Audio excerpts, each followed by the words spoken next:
দেখুন, আপনারা সকলে হয়তো অবগত আছেন, আজকে গোটা রাজ্যের মানুষ তথা পশ্চিমবাংলার আপামর জনসাধারণ আজকে এসআইআর আতঙ্কের মধ্যে আজকে ভুগছে।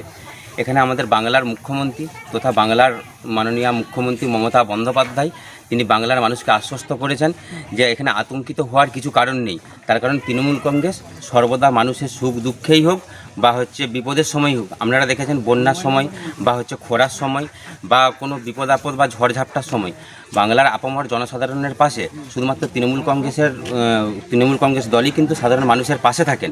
তো তৃণমূল কংগ্রেস আজকে পাড়ায় পাড়ায় আজকে ঘুরছে। তৃণমূল কংগ্রেসের প্রত্যেকটা কর্মীরা সাধারণ মানুষকে সজাগ করছেন যে এখানে এসআইআর নিয়ে আতঙ্কিত হওয়ার কিছু কারণ নেই।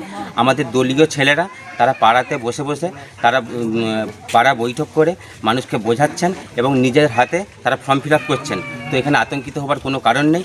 তারা যে কোনো বিপদে আপদে তারা যদি পড়ে আমাদের দলীয় কার্যালয়, এখানে বুথের কার্যালয় বা অঞ্চল কার্যালয় বা ব্লক কার্যালয়ের মধ্যে তারা যদি যায় তাদের সমস্ত সমস্যার সমাধান কিন্তু আমাদের তৃণমূল কংগ্রেসের কর্মীরা কিন্তু করে দেবে।